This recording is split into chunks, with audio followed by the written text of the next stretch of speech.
দর্শক, আলোচিত ঘটনার পেছনের ঘটনা এবং এর বিশ্লেষণ নিয়ে আমাদের নিয়মিত আয়োজন Montaha steel presents news quiz 24 আপনাদের সবাইকে আমন্ত্রণ। সঙ্গে থাকছি পুরো আয়োজনটিতে আমি তানফির আহমেদ। দর্শক, শুরুতেই যে খবরটি আপনাদেরকে জানিয়ে দিতে চাই, আজকে ঈদের প্রথম ট্রেন যাত্রা শুরু হলো। দেরিতে ট্রেন ছাড়ার মধ্য দিয়ে এবারের ঘরে ফেরা মানুষের এই যাত্রাটি শুরু হয়। ঈদ স্পেশাল সহ অধিকাংশ আন্তনগর ট্রেন সকালে 1 থেকে 2 ঘন্টা দেরিতে ছেড়ে যায়, আর এতে ভোগান্তিতে পড়তে হয় যাত্রীদেরকে। রেল কর্তৃপক্ষ বলছে ট্রেন লাইনের রক্ষণাবেক্ষণ এবং অতিরিক্ত সতর্কতায় সময়সূচিতে হেরফের হচ্ছে। ঈদযাত্রায় ট্রেনের প্রথম দিনে ভোগান্তি সঙ্গী করে অনেকে যাচ্ছেন গ্রামের বাড়ি। অধিকাংশ আন্তনগর ট্রেনই ছাড়ছে দেরিতে। কমলাপুর থেকে সিলেটের পারাবত ও জয়ন্তিকা এক্সপ্রেস প্রায় 2 ঘন্টা বিলম্বে ছাড়ে। কিশোরগঞ্জের 11 সিন্ধু ও জামালপুর এক্সপ্রেসও একই অবস্থা। এছাড়া পঞ্চগড়, দিনাজপুর, রংপুরের ট্রেনও ছাড়ে দেরিতে। 7:15 ছাড়ার কথা, 9টা বাজে গেছে। অনেক লেট, বাচ্চা নিয়ে বসে রয়েছি। ট্রেন প্রায় 1.5 ঘন্টা লেট করছে, আর আমাদের এই পর্যন্ত যে ভোগান্তি সৃষ্টি হয়েছে মানে বলার মতো না। একটু কষ্টে আছি, 2 ঘন্টা লেটে ছাড়তেছে। কমলাপুরের স্টেশন ম্যানেজার জানান, ট্রেন লাইনের রক্ষণাবেক্ষণ ও অতিরিক্ত সতর্কতার কারণে সময়সূচিতে হেরফের হচ্ছে। কানেক্টিভিটির কারণে সেখানে আগে যেখানে 10 মিনিট লাগছে সেখানে এখন 20 মিনিট লাগছে, 30 মিনিট লাগছে কোনো ট্রেনে। এই সার্বিক বিষয়গুলো মিলিয়ে কোনো ট্রেন হয়তো 1 থেকে 1.5 ঘন্টা বিলম্ব হতে পারে। সেই জন্য আমরা আন্তরিকভাবে দুঃখিত, কিন্তু ম্যাক্সিমাম ট্রেনিং আপনারা যথাসময়ে ছেড়ে যাবেন। এবারও টিকিটের ভোগান্তি এড়াতে অনলাইনে বিক্রি হয়েছে শতভাগ টিকিট। ঈদে বিভিন্ন রুটে চলবে 10 জোড়া বিশেষ ট্রেন। শিডিউল বিপর্যয় এড়াতে 16 জুন পর্যন্ত ঢাকা বিমানবন্দর স্টেশনে ঢাকাগামী ট্রেনের যাত্রা বিরতি বাতিল করেছে রেল কর্তৃপক্ষ। মাহফুজ কামাল, চ্যানেল 24, ঢাকা। দর্শক, এই যাত্রাটি আসলে মানুষজনের কেমন ছিল, আমরা একটু এই বিষয়টি নিয়ে জানতে চাইব। সহকর্মী আবরার শাহী রাজশাহী থেকে যুক্ত হয়েছেন। আবরার, একটু জানতে চাওয়া, কয়টা ট্রেন এখন পর্যন্ত রাজশাহীতে এসে পৌঁছলো এবং যারা পৌঁছেছেন তাদের অভিজ্ঞতাটি আসলে আপনার সাথে তারা তুলে ধরেছেন কিনা, কি বলেছেন তারা?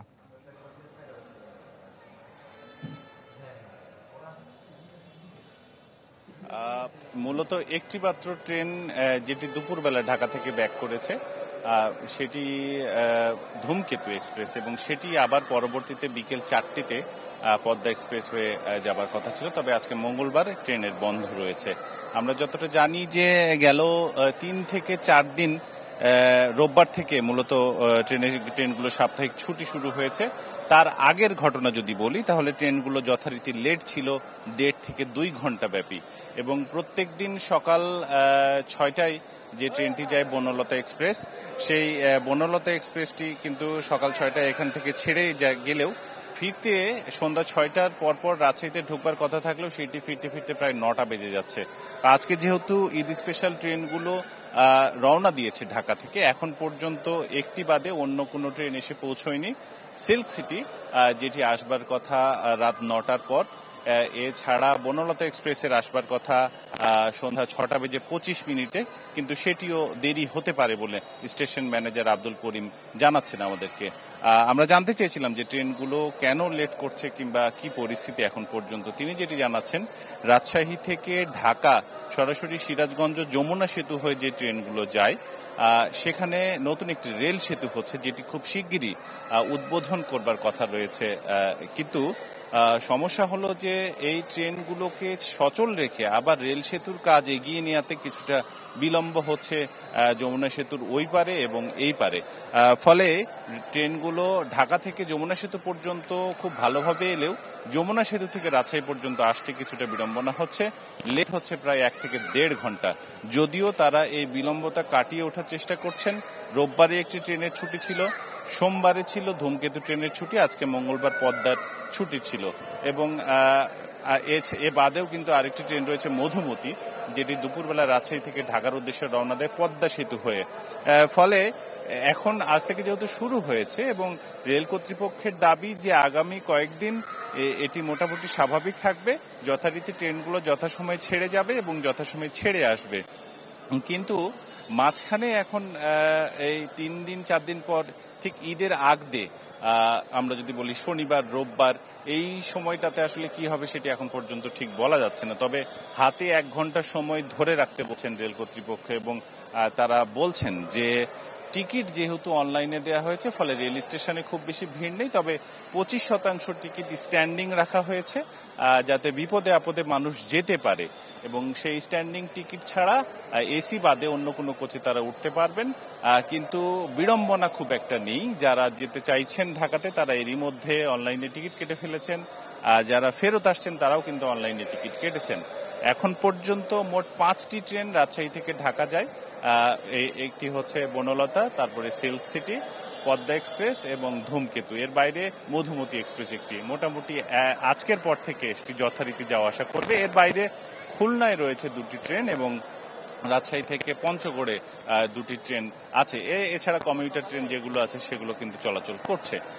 ফলে বলা যায় যে দূরপাল্লার যে গাড়িগুলো সেগুলো মোটামুটি কিছুটা বিলম্ব হলেও আজকের পর সেটি বিলম্বটা রোধ করার চেষ্টা করছেন তারা, এবং ট্রেন যাত্রার ঈদ এলেই যেটি বলা হয় যে ট্রেন যাত্রাতে 9টা ট্রেন কটায় ছাড়বে, সেই প্রবণতা থেকে বেরোতে চাচ্ছে রেল কর্তৃপক্ষ। কিন্তু আগেই বলেছি, বাধা হয়ে এখন পর্যন্ত যমুনা রেল সেতুতে যেহেতু সংযোগ রেল নির্মাণ করা হচ্ছে সেই মূল রেলের সাথে, সেই যমুনা রেল সেতুর কারণে কিছুটা বিলম্ব হচ্ছে এই পারে এবং ওই পারে, যার ফলে গাড়িগুলো 1 থেকে 1.5 ঘন্টা বিলম্বে রাজশাহীতে আসতে পারে। কারণ এই মুহূর্তে দেখুন 6টা 25 মিনিটে যেই গাড়িটি আসার কথা বনলতা এক্সপ্রেস, আমরা একদিন আগে সেই গাড়িটি রাজশাহীতে প্রবেশ করতে দেখেছি প্রায় 9:45 রাত।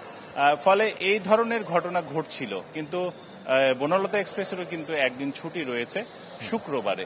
ফলে তারা চাইছেন যে যেহেতু 3টি রেক দিয়ে 3টি বগি, মানে 3টি ইঞ্জিন দিয়ে 4টি ট্রেন চালানো হয়, ফলে বগির সংখ্যা বাড়াতে, পাশাপাশি সময় যেন কভার হয় এবং যাত্রীদের কোনোভাবে যেন সময় নষ্ট না হয়, যেটি 6টায় আসবার কথা সেই ট্রেনটি যেন রাত 10টা 11টায় না আসে, সেই চেষ্টাটা তারা করে যাচ্ছেন। এবং ঈদের যাত্রাটা নির্বিঘ্ন করতে শুধুমাত্র ঈদের দিন বাদে ঈদের পরে প্রায় 7 দিন অতিরিক্ত 6টি বগি যুক্ত করে ঢাকা থেকে রাজশাহীগামী যে ট্রেনগুলো সেগুলো সচল রাখার চেষ্টা করা হয়েছে যথা সময়ে। এ ছিল আমার কাছে রাজশাহী রেলওয়ে স্টেশন। আপনার অনেক ধন্যবাদ আপনাকে আমাদের সঙ্গে যুক্ত হওয়ার জন্য। দর্শক, আমরা কথা বলছিলাম সহকর্মী আবরার সাহেব রাজশাহী থেকে, জানাচ্ছিলেন বিস্তারিত। আজ থেকে শুরু হলো ঈদ যাত্রার স্পেশাল ট্রেন, তার বিষয়ে আমরা কথা বলছিলাম। দর্শক, আপনারা দেখছেন মন্তাহা স্টিল প্রেজেন্টস নিউজভিজ 24। একটা বিরতি নিয়ে ফিরছি একটু পরেই, সাথেই থাকুন। আপনারা দেখছেন মন্তাহা স্টিল প্রেজেন্টস নিউজভিজ 24, সঙ্গে আছে আমি তানফির আহমেদ।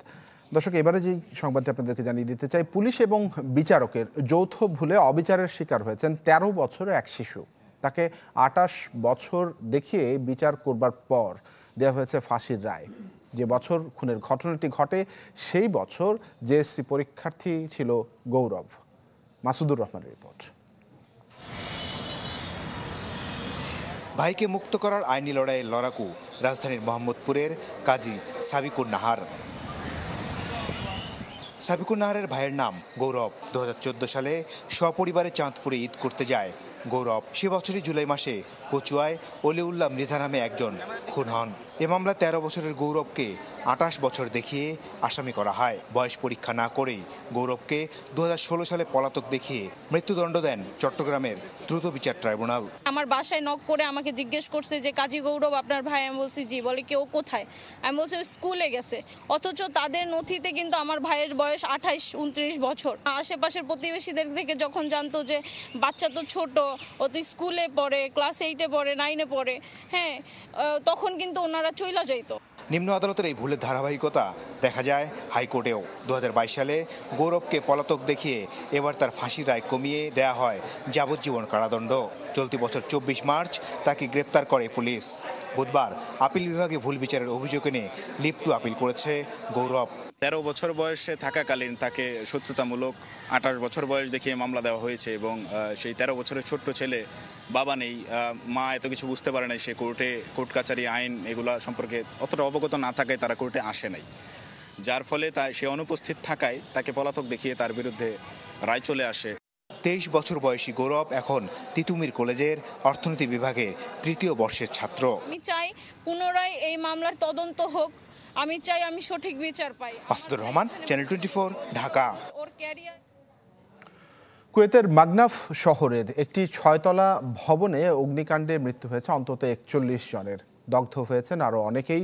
স্থানীয় প্রশাসন জানিয়েছে ভবনটিতে মূলত অভিবাসী শ্রমিকরা থাকতেন।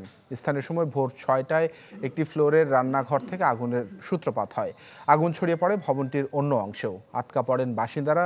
দমকল বাহিনী এসে উদ্ধার করে অনেককেই, তবে কালো ধোঁয়ায় শ্বাস নিতে না পেরে মারা যান অনেকে। কুয়েতের স্বরাষ্ট্রমন্ত্রী এই অগ্নিকাণ্ডকে দুর্যোগ হিসেবে আখ্যা দিয়েছেন, আর এর জন্য ভবন মালিকের অবহেলাকে দায়ী করেছেন তিনি। আহতদেরকে হাসপাতালে চিকিৎসা দেওয়া হচ্ছে।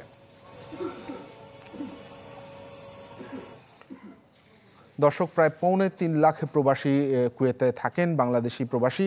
আমরা এই বিষয়টি নিয়ে একটু আলোচনা করতে চাই। সহকর্মী জিসান মাহমুদ আমার সঙ্গে যুক্ত হয়েছেন কুয়েত থেকে। জিসান, নিশ্চয়ই শুনতে পাচ্ছেন আপনি, প্রায় 3.25 লাখ প্রবাসী বাংলাদেশি সেখানে থাকেন।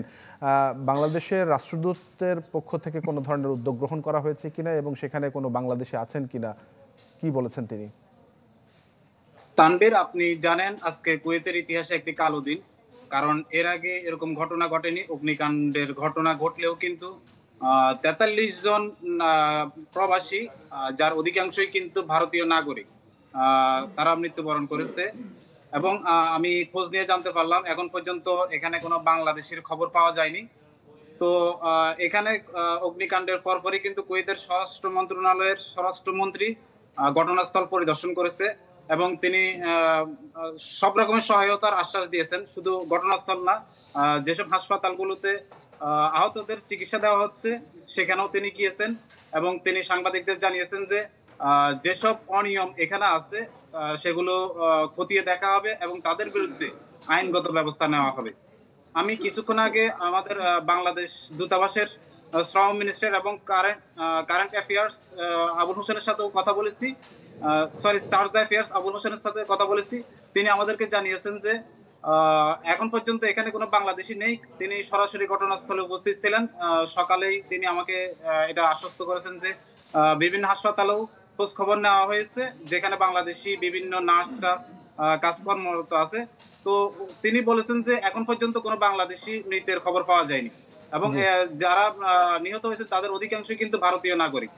আচ্ছা, আরেকটি বিষয় একটু যুক্ত করতে চাই যে ভবন মালিকের আসলে দোষ, অবহেলাকে দায়ী করা হচ্ছে, যেটি জিজ্ঞাসার যে ভবনের কোনো ধরনের কোনো সমস্যা বা কোনো ত্রুটি ছিল কিনা।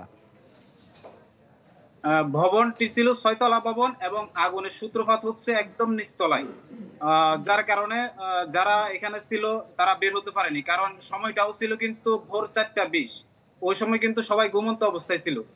এই সময় ধোঁয়া সব জায়গায় আচ্ছন্ন হয়ে যাওয়ার কারণে তারা কিন্তু আর বের হওয়ার সুযোগ পায়নি। এরপর দমকল বাহিনী আসছে, কিন্তু তারাও আগুন নিভাতে অনেকটা ব্যাক পেতে হয়েছে। তো ভবনের তুলনায় কিন্তু মানুষ অনেক বেশি ছিল, সবাই ছিল সাধারণ শ্রমিক, প্রায় 200-এর কাছাকাছি। তো এখানে কুয়েতের স্বরাষ্ট্র মন্ত্রণালয় কিন্তু সরাসরি এটা ভবন মালিককে দায়ী করছেন, কারণ ভবনের চেয়ে কিন্তু অতিরিক্ত মানুষ এখানে রাখা হয়েছে এবং এর আগেও কিন্তু তাদেরকে বারবার বলা হয়েছে এসব বিষয়ে সতর্ক হওয়ার জন্য, কিন্তু তারা সতর্ক হয়নি। জি, আরেকটি বিষয় একটু জানতে চাইবো যে বলা হচ্ছে যে ফ্লোরের রান্নাঘর থেকে ভোর দিকে আগুনের সূত্রপাত, 4টা বা 6টার দিকে এই সময়টিতে, এটি আসলে কতটুকু সত্য যে রান্নাঘরের আগুন থেকে? কারণ যেহেতু মাঝরাতের একটি ঘটনা, সেই সময় তো আসলে চুলা বন্ধ থাকবার কথা। এই বিষয়টি নিশ্চিত হওয়া গেছে কিনা? আমরা যতটুকু জানতে পারছি ভবনের সামনে ছিল কিন্তু সিলিন্ডার, অনেকগুলো সিলিন্ডার। তো অনেকে এটা ধারণা করছে যে এটা সিলিন্ডার থেকেই সূত্রপাত, তবে কোনো রান্নাঘর থেকে বা রান্নার আগুন থেকে কিন্তু হয়েছে এরকম কোনো খবর এখন পর্যন্ত জানা যায়নি। জি, জিসান, ধন্যবাদ আপনাকে আমাদের সঙ্গে যুক্ত হবার জন্য। সহকর্মী জিসান মাহমুদ যুক্ত হয়েছিলেন কুয়েত থেকে। তিনি জানাচ্ছিলেন কুয়েতের মাগনাফ শহরে যে অগ্নিকাণ্ড ঘটেছে এবং 41 জনের প্রাণ গেছে, সেই বিষয়ে আমরা কথা বলছিলাম। দর্শক, আপনারা দেখছেন মন্তাহায় স্টিল প্রেজেন্টস নিউজ 24। আরও একটা বিরতি নিচ্ছি, ফিরছে একটু পর, সঙ্গে থাকুন। দর্শক, স্বাগত আরও একবার। আপনারা দেখছেন মন্তাহায় স্টিল প্রেজেন্টস নিউজ 24। যুক্তরাষ্ট্র পর্ব শেষে এখন ক্যারিবীয় দ্বীপে রয়েছে বাংলাদেশ দল। পৌঁছে গেছে নেদারল্যান্ডস এবং নেপাল ম্যাচের ভেন্যু সেন্ট ভিনসেন্টের কিংসটাউনে। বিশ্রামে বাংলাদেশ দল বৃহস্পতিবার ডাচদের মুখোমুখি হবে টাইগাররা। ম্যাচের আগে এক সেশন অনুশীলনের সুযোগ পাবে দল। ক্যারিবিয়ান কন্ডিশনের চ্যালেঞ্জ নিতে হবে নাজমুল শান্তদেরকে। শ্রীলঙ্কার বিপক্ষে জিতলেও দক্ষিণ আফ্রিকার কাছে হারাতে নেদারল্যান্ডসের বিপক্ষে অনেকটা ডু অর ডাই এর ম্যাচ এটি। কন্ডিশন বিবেচনায় নিয়ে একাদশে আসতে পারে পরিবর্তন। স্পিনারদের প্রাধান্য পাবার কথা ওয়েস্ট ইন্ডিজে। বাংলাদেশের মতো ডাচরাও দ্বিতীয় জয়ের খোঁজে।